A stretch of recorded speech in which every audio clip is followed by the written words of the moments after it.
Assalamu alaikum warahmatullahi ta'ala wabarakatuh. Yan uwa barkanmu da warhaka, barkanmu sake sada da ku a cikin darasin da muke gabatarwa na koyar larabci. Yau za mu yi darasi na 20 a cikin littafin durusun lugha na 1.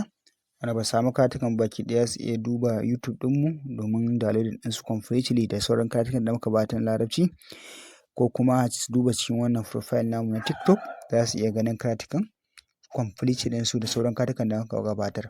Da mai sha'awa shiga channel ɗinmu na WhatsApp wanda muke gabatar da wasu karatukan daban ma na koyon larabci zai iya mana magana. Kazalika masu sha'awa shiga Facebook ɗinmu su ma muna gabatar da karatuka daban za su iya mana magana. Insha Allah subhanahu ta'ala ta wannan in mutum ya magana insha Allah subhanahu ta'ala za mu sa shi. Malam ya fara cewa ad-darasul 10, darasi na 20. Laila ma'ana Laila tace ya Salma, ya ke Salma, a fi fasliki ɗalibatin min as-Sin wal Yaban. Tace shin a cikin ajin ku ko kuma a cikin ajin ki akwai ɗalibai wanda suka zo daga ƙasar China da wanda suka zo daga ƙasar Japan? Salma tace na'am, fi faslina a cikin ajin mu 5 ɗalibat, akwai ɗalibai guda 5 mata, min as-Sin daga China, wa 4 ɗalibat da ɗalibai guda 4 min al-Yaban daga Japan, wa 8 ɗalibat da ɗalibai guda 8 min Indonesia daga Indonesia.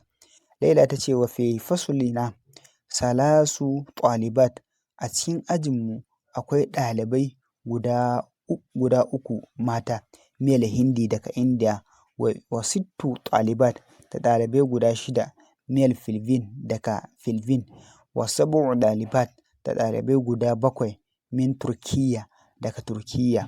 Salma ta ce kam ukhtan laki ya Laila, ma'ana 'yan uwanki mata guda nawa ne? Laila ta ce li 3 akhawat, ta ce ni ina da 'yan uwa mata guda 3. Salma ta ce wa kam akhan laki, ta ce shin 'yan uwanki maza kuma guda nawa ne? Laila ta ce li 5 ikhwatin, ta ce ina da 'yan uwa maza guda 5. Salma ta ce laki 3 akhawat wa 5 ikhwatin, ta ce ke kina da 'yan uwa mata guda 3 da 'yan uwa maza guda 5 kenan? Laila ta ce na'am, wa kham akhan wa ukhtan laki, to 'yan uwanki maza da mata ke ma guda nawa ne? Salma ta ce li 4 ikhwatin wa 4 akhawat, ta ce ina da 'yan uwa maza guda 3 da 'yan uwa mata, ina da 'yan uwa maza guda 4 da 'yan uwa mata guda 4.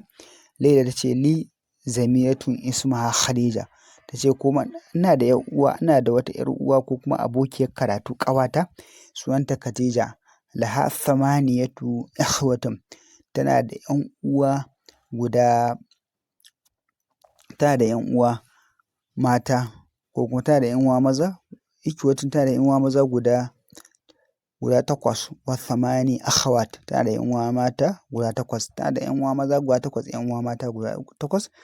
Insha Allah za mu tsaya a nan gurin. Ga masu tambaya za su iya tambaya. Wassalamu alaikum wa rahmatullahi ta'ala.